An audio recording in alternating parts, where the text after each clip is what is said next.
Selamat pagi saudara. Saya berharap kita masih terus percaya, kita masih terus berdoa, kita masih terus bersabar di dalam situasi sekarang ini saudara. Kita percaya Tuhan memberkati kita dengan kesehatan, Tuhan melindungi kita, dan bukan hanya sampai di situ, tapi Tuhan juga menjadi Tuhan yang menyediakan bagi kita di dalam saat-saat seperti ini. Hari ini kita belajar Mazmur 90 ayat 12. Dikatakan, ajarlah kami menghitung hari-hari kami sedemikian, hingga kami beroleh hati yang bijaksana. Pertanyaan saya hari ini, berapa dari kita sudah mulai merasa bosan tinggal di rumah? Mungkin kita merasa bahwa ruang gerak kita terbatas, kegiatan kita juga itu-itu aja. Mungkin kita hanya dari kamar ke kulkas, dari ruang tamu ke kulkas, dari dapur ke kulkas. Kita bukan kembali ke laptop saudara, tapi kita kembali ke kulkas. Kita kembali ke kulkas. Dan apa yang bertambah selama masa-masa ini saudara? Saya mungkin nggak usah katakan di sini ya saudara yang tahu apa yang bertambah. Apakah kebosanan saudara bertambah, atau kekhawatiran saudara bertambah, atau ada hal lain yang bertambah? Itu antara saudara dan Tuhan aja ya. Tapi kenapa kita mulai bosan? Karena kita memiliki waktu lebih banyak daripada aktivitas kita. Kita memiliki waktu lebih banyak daripada ruang gerak kita. Kita memiliki waktu lebih banyak daripada variasi kegiatan kita.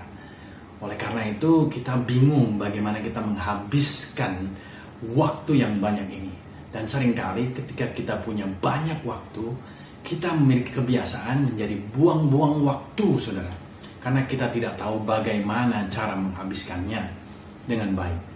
Dan seringkali begitu juga dalam hidup kita. Karena kita berpikir bahwa hidup kita ini masih panjang, masih banyak, masih muda. Jadi kita seringkali membuang-buang waktu yang kita punya. Padahal Yakobus 4 ayat 14 mengatakan, sedang kamu tidak tahu apa yang akan terjadi besok. Apakah arti hidupmu? Hidupmu itu sama seperti uap yang sebentar saja kelihatan lalu lenyap. Katakan hidup kita ini hanya sebentar aja kelihatan lalu lenyap. Artinya hidup kita ini sebenarnya tidak panjang saudara. Umur kita mungkin bertambah, tapi hidup kita tidak semakin bertambah, tapi semakin berkurang. Kadang-kadang kita juga nggak tahu apa yang akan terjadi dalam hidup kita. Tahun 2020 ini saya kehilangan seorang teman baik yang masih muda, yang kami pikir kami masih punya banyak waktu bersama-sama. Tapi Tuhan punya kehendak lain. Oleh karena itu saudara, mari pergunakan waktu yang kita punya bersama teman, bersama keluarga, bersama anak kita.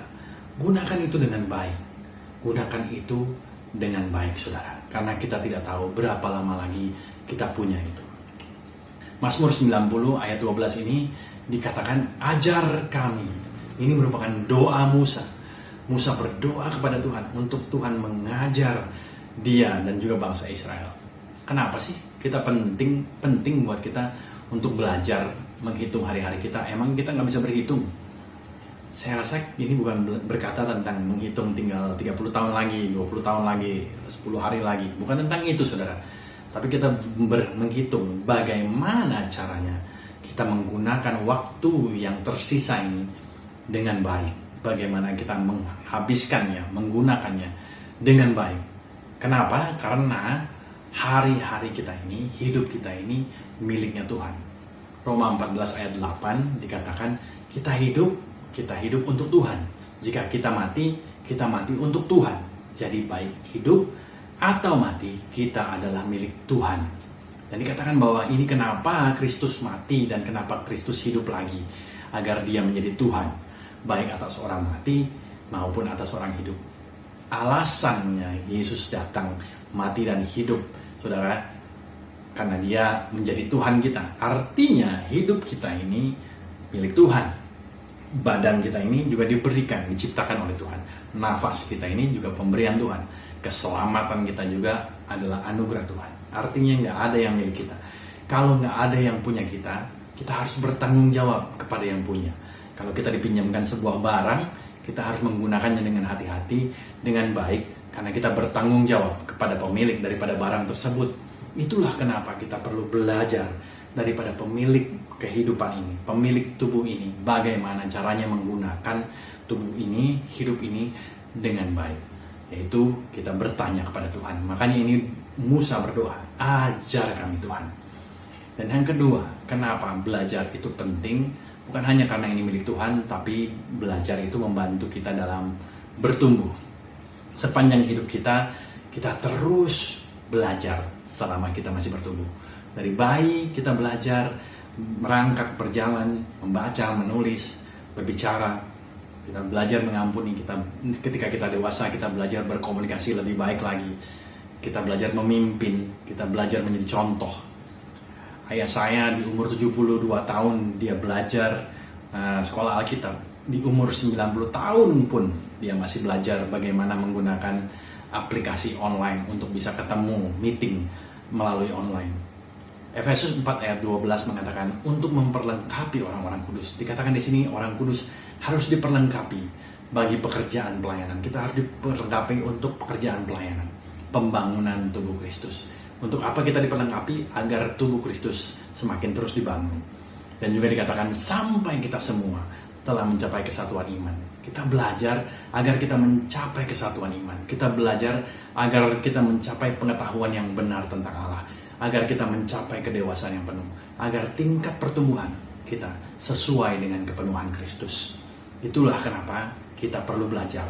Karena belajar membantu kita untuk bertumbuh menjadi dewasa, memiliki pengetahuan yang benar tentang Kristus, kita menjadi punya kesatuan iman, dan kita bertumbuh sesuai dengan kepenuhan Kristus.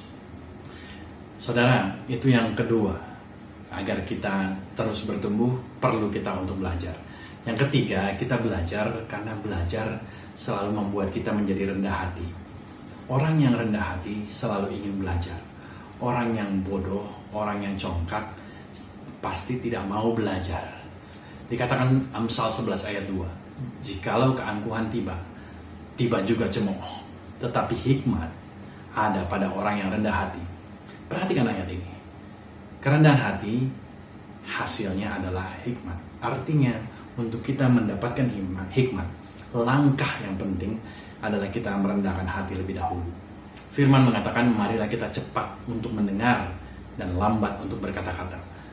Mari saudara, Tuhan menciptakan kita punya 2 telinga dan 1 mulut agar kita lebih banyak diperlengkapi, kita lebih banyak mendengar, kita lebih banyak belajar.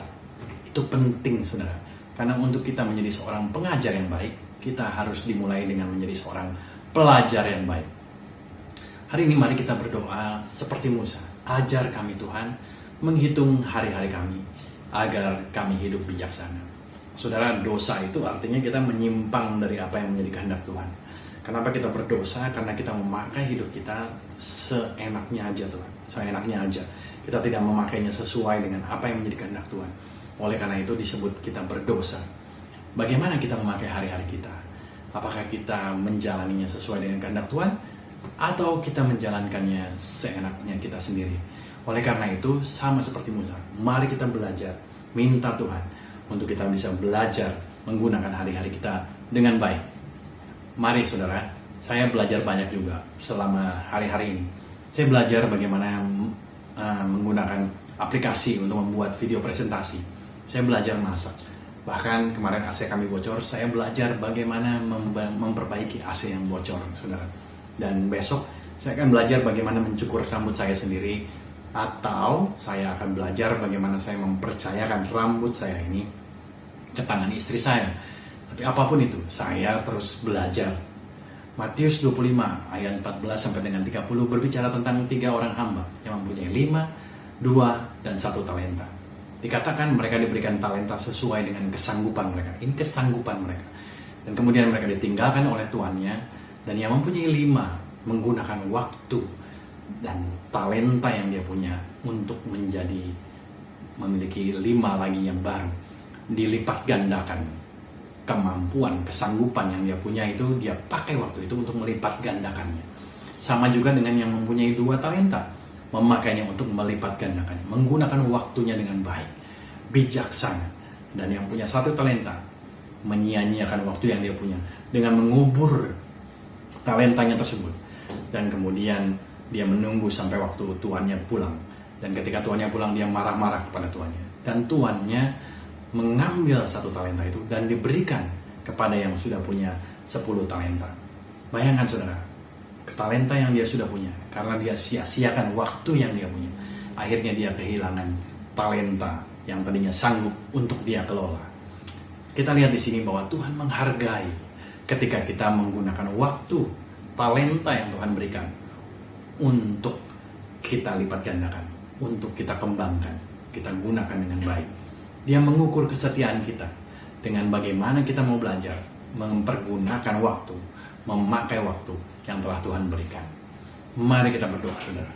Tuhan, ajar kami untuk mengerti bahwa waktu yang kami punya, hidup yang kami punya ini milik Engkau, Tuhan. Ajar kami bahwa kami perlu belajar daripada Engkau bagaimana mengelola, memakai waktu yang kami punya ini. Ajar kami juga belajar agar kami bisa terus bertumbuh, menjadi dewasa, mengenal Engkau lebih lagi, menjadi seperti sesuai dengan kepenuhan Kristus.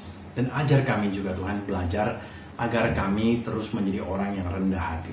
Terima kasih Tuhan untuk firman-Mu hari ini.